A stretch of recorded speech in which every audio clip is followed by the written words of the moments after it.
I'm Rachel. Hi, I'm Ashley. Welcome to the Capital Mom Real Life Conversation.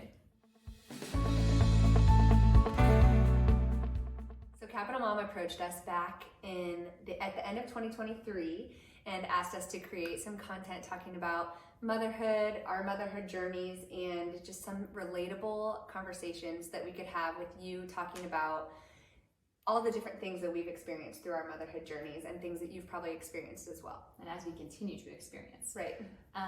We, in this, want to invite you to be a part of this. Please share thoughts or ideas of topics that you would like to hear. And just know that we are in the throes of it. We are in the real lifeness of it. And are just happy to be on this journey together and would just love to kind of have this be a part of a tribe. Yeah.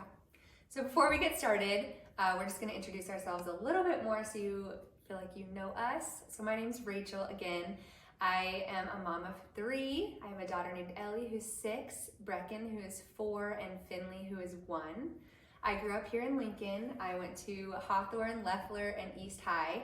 I was a dancer and I danced in college. My husband, his name is John, and he is a gymnastics coach for the men's side at the University of Nebraska. So we have had a lot of fun going down there. My kids take gymnastics once a week and they get to know the gymnasts, and something really fun is they don't call it Nebraska gymnastics, it is Go Big Red. So when we pull up to the building, we are going to Go Big Red. Let's go to Go Big Red, which is so cute. I was a teacher before I became a stay-at-home mom. So I taught for 8.5 years, health and PE. And my son Brecken, when he was born with a lung injury, and that made my decision to become a stay-at-home mom. And I have been a stay-at-home mom since.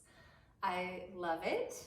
And I think I love it so much more because I have that perspective of what it was like to be a working mom. I worked until my firstborn was 2.5, and it was hard. Going to work and leaving her every morning was really hard for me, and I just felt like I was missing so many of those precious years and stages that she went through. So now being a stay-at-home mom, I feel like that perspective has helped me be a better mom, knowing how hard it was for me to be gone and just appreciating now that I get to be there. I have 3 kids as well, Ellie who's 9, Anna who's 7, and Levi who is 3. We are not from here originally. We have been Utah, South Carolina. Here, my girls were born in South Carolina. My littlest, Levi, he was born here in Nebraska. My husband and I met in a hospital. He thought he was going to be a medical doctor. He decided to be a business doctor instead.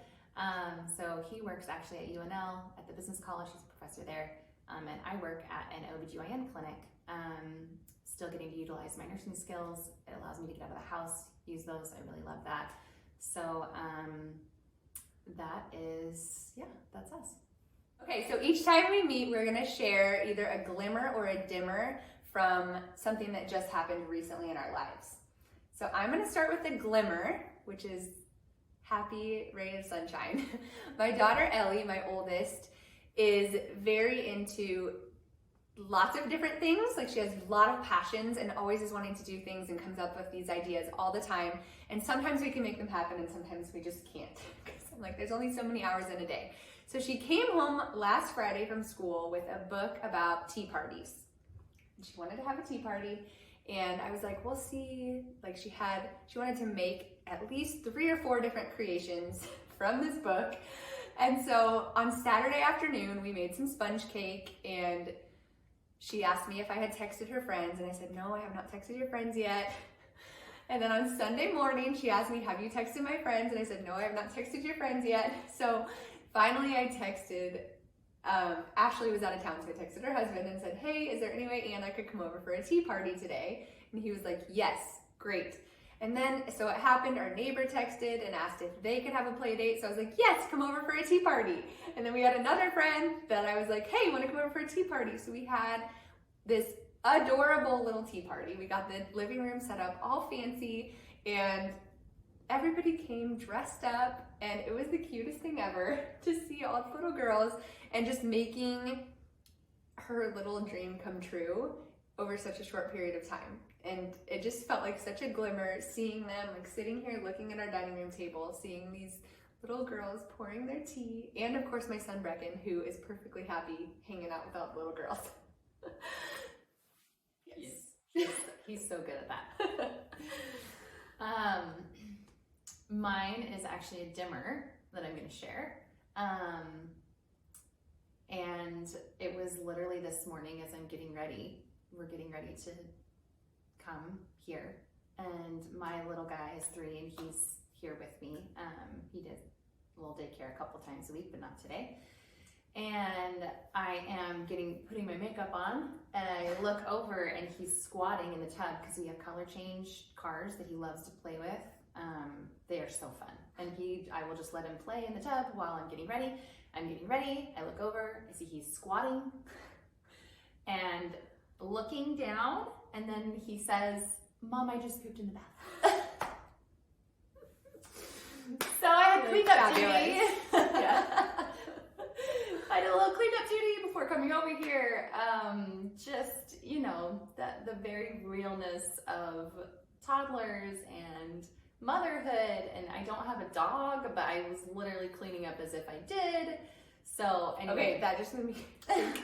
My youngest, my 1-year-old, decided to try to use the potty, which she did. She has pooped in the potty, I don't know, she's 18 months. She's pooped in the potty the last 3 nights. Awesome. But you said you don't have a dog. Our dog, one of the nights, went and ate the poop. No! Yes. No. So I was like, don't let Penny lick your face. Don't let her lick you. No, yes, yuck. Oh. Yeah, no, I actually had a nightmare that John had bought a puppy and brought it home. I did. Like, I don't need more chaos. Not right now. I will tell you, a puppy is chaos. I don't know why we got a puppy. She's a wonderful dog, but whew, it's a lot. Yeah, and I can't have another kid right now. 3 is really good for me. Yeah. I'm just trying to survive that. So, okay, so today we're going to talk about friendships and motherhood. We thought that was a really good first topic because we're friends. This is a conversation about motherhood. So first we're going to touch on how we met. We're going to talk about some hardships in finding your mom tribe, and then some encouragement for finding your mom tribe as well. Yeah, absolutely. As we talked about, I'm not from here originally, and so trying to make friends in a new place was just essential for me. Like,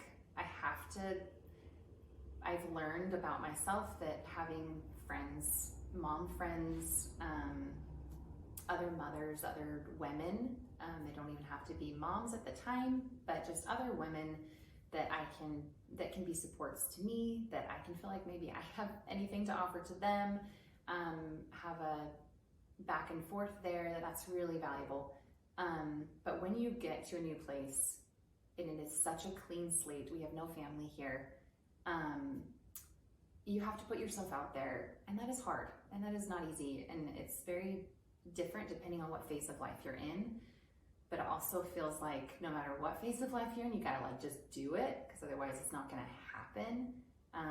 Sometimes it happens with sporting events or something, like if your kids are in the same activities, extracurriculars, that helps. But when they're littles, you're kind of the one creating all of their experiences, and mine were 4 and 2 when we first moved here.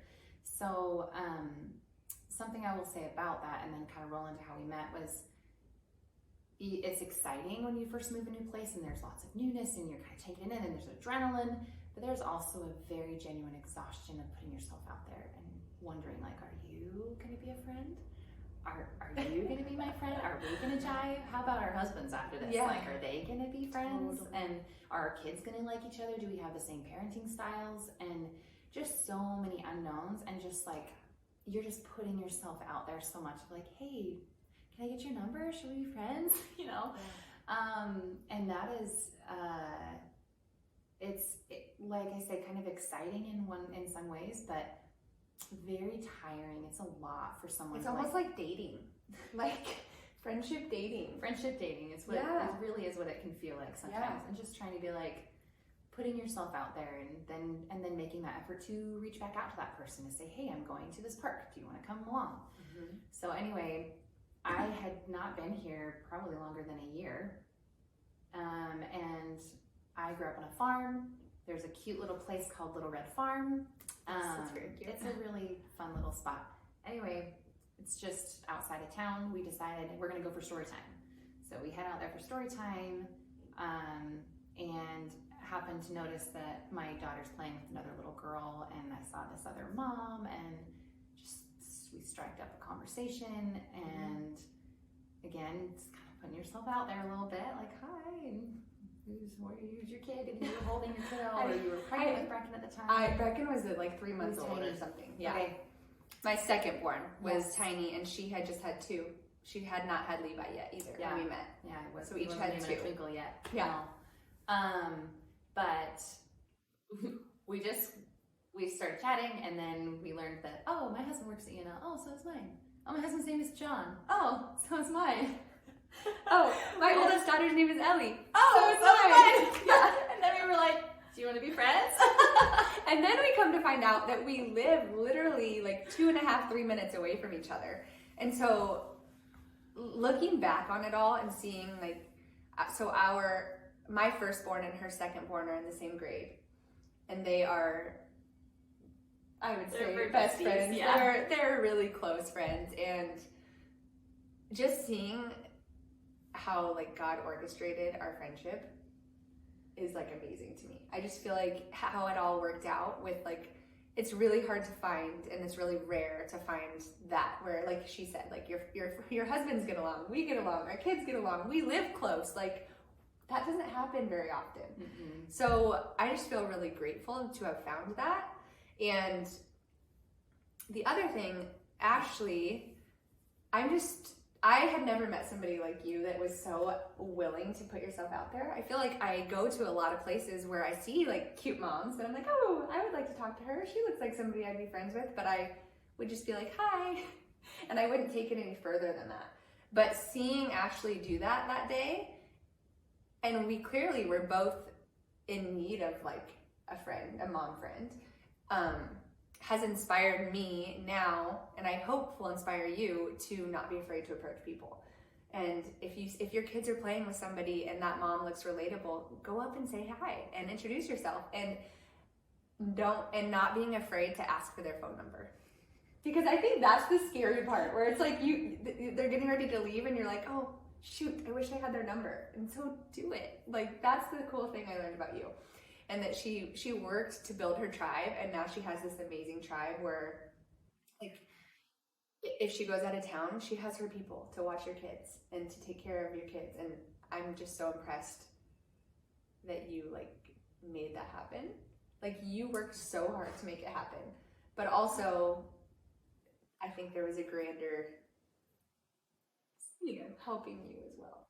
But, yeah. And I think that is like one of the things we kind of wanted to share in that is just that, you could get 3 numbers and not respond to any of them initially because maybe you're like, okay, I'm just not in that place yet. Yeah. But at one of those times, it will work out and you'll feel like you're in the right place. Mm-hmm. And, I got lots of numbers at first, and I need to erase some of them. I don't even know who they are anymore. But I tried, and I think all that effort, you can work with that effort, and there's a chance that someone will ask for your number back, and they might be the one to reach out first, and that means a lot when you're the one doing a lot of reaching out. It means a lot when someone else reaches out to you, and you never know coming into a new community how much people already have their own groups, and so it means a lot even then, especially for someone coming in to be invited into another group or something like that. So I don't know, I guess just looking out for other moms, other women that could maybe use another group or a friend or a community or a tribe, and just know that we understand the effort that it takes to create new friends, and has to start somewhere, and if you're in a place where you feel like you can make that first step, just that we feel like sky's the limit. You might find some really great friends. Totally. And I'm, And so in having watched Ashlee do that, I have actually done the same thing now, and it's she's so better cool. at it now than I am. She's been doing so good. She's like, I'm good. I got my people. No, life was just really crazy for a while. No, but I was at the zoo, and literally the same thing happened. This gal, she had 3 kids. I had 3 kids, and all of our kids were playing together. And so I just was like, hey, what's your name? Tell me about your kids. And I asked for her number, and I just think, more often than not, it might work out. It might not, and that's okay too, but at least you tried, like you said. Yeah, and there's really nothing to lose. Yeah. You try it doesn't work out, great. Mm-hmm. But if you try it and it does, then you might have lasting friendship that you're really grateful for. Yeah, totally. And I think Ashlee had touched on being somebody who moved from out of state, and I'm somebody who stayed in state. But I feel, and I know this isn't the same situation for everybody, some people are still friends with all their high school friends and they're good, but I had lost touch with high school friends, college friends, pretty much all moved back to where they came from. So even though I am from here, I felt like a similar situation of not really having a mom tribe. Very similar to somebody who had moved here. The only difference is I do have my family here, which is a huge help, especially having 3 kids. And so that's another thing too, is finding that tribe if you do have to leave town or something like that, having people that you can rely on. And I know that there's different levels of friendship. There's the top topical friendship, but then that you need to have at least one person that you can rely on to hey, I need you right now. And that person can rely on, that they're going to come. They're going to meet you where you are. Mm-hmm. Yeah. And in our relationship, we've had, we've been friends for 3 years. Yeah. Is that right? Yeah. There's been a lot of highs and lows in life. Life gives you different circumstances, and meeting and accepting that person where they are. And I know we've had moments where Ashlee's like, I'm sorry, I've just been kind of blah this last month. And I'm like, that's okay. I love you no matter what, no matter where, what you're coming with, I'm here, Yeah. And I think also just really that I think there are just so many good people out there. If anything if moving around has taught me anything, there are just so many good people out there. And so they're out there, we'll find them. I want to say everybody is so good. It seems like that, you meet someone and you're like, oh my gosh, there's so much to learn from that. Yeah. And one quick thing I was going to even touch on is that my daughter, Anna, even at one point came to me and said, Mom, I have 3 moms. And I was like, oh, you do? And she said, yeah, I have you, and I have Rachel, and I have another mom in our neighborhood. And I said, that's great. And she said, I think you're my favorite. That's good. Which is so, yeah. I'm so glad too. But at the same time, I was really happy to hear that she felt comfortable enough with 2 other adults in my life that she felt like she could go to them as if they were a mom. And how valuable that is for me as a mom, because I know I'm not going to be able to teach my daughter everything that's going to be valuable to her, because I'm one person and I'm going to have strengths and I'm going to teach her. I'm going to have weaknesses, I'm going to teach her, but so glad that there are other people and I said, I'm just so, after I was a little hurt, but then I said, I'm so glad that you have these other moms, because you're going to learn things from them, and then you have other people to just give you extra love, and I am not sad about that. So totally. You don't need to do motherhood alone. Come join our village. Exactly as you are.